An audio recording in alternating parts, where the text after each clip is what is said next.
I've taught thousands of students, and I've studied with several master musicians myself. And here's one of my favorite insights I've picked up that I promise is going to get you better results from your practice. The key tip is this: after every repetition of whatever it is that you're practicing at the time, you need to be able to answer the question definitively. Did I do what I set out to do? Yes or no. And maybe isn't good enough. It's got to be a clear yes or no, I did it or I didn't do it. If you're unsure, then that's not working. And equally, it's got to be a definitive answer. It's got to be the same every day. If you do it today and you do exactly the same thing tomorrow, your answer has got to be the same on both days. It's not allowed to be something subjective where, depending on what mood you're in or how you're feeling, you would judge it differently. This is going to do several really important things for your practice. So first, it's ensuring that you've got a clear goal and you know why you're aiming for that, because you wouldn't be able to ask this question if you didn't have a goal. Second, it's allowing you to measure your progress towards that goal. And third, it's keeping you on track, because it's going to stop you from just getting distracted by other things, moving off, shifting into things that aren't so important, that don't matter so much to you. So in order to ask yourself this question, you need to have some sort of restriction. So that either means something that you must do or something that you must not do, because that's what's going to allow you to say, yes, I did it, or no, I didn't do it, or the other way around. And these things can be very precise and technical,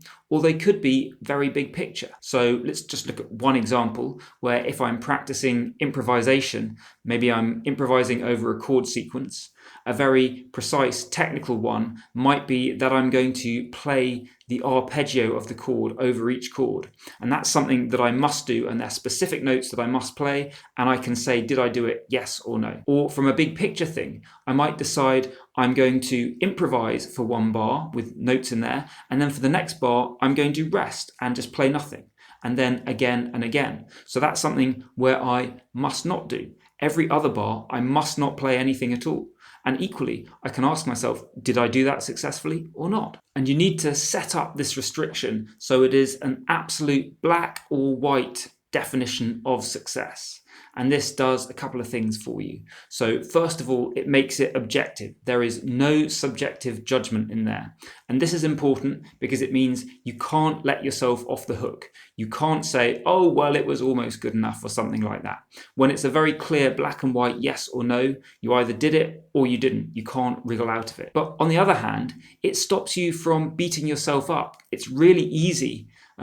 In other ways, depending on what mood you're in, you might not be trying to let yourself off the hook. You might be looking for any reason to criticize yourself. So when you've got a clear black or white yes, no, then it stops you letting yourself off the hook, but at the same time, it stops you being too harsh on yourself. And related to that, you want to judge the success of your practice only on this yes-no question. And making this really black or white assessment really frees you up to judge only on that thing. You don't have to worry about all the other aspects. You don't have to decide, was what I played good enough overall in every single area of the rhythm and the exact notes and the phrasing and the dynamics. You're not having to do all of that at one time. You're just focusing on one thing. You're really clear on whether you got it right or not. And all the other things, for the purpose of this particular repetition, they are irrelevant. So before you start a practice topic, just ask yourself, have I set up a restriction that is both objective and focused on only one thing? And if not, consider what you need to change in order to meet that criteria. This simple habit sets you up for massive success. But of course, it's not everything that you need for effective practice. So this video here is going to show you another quick but powerful practice tip.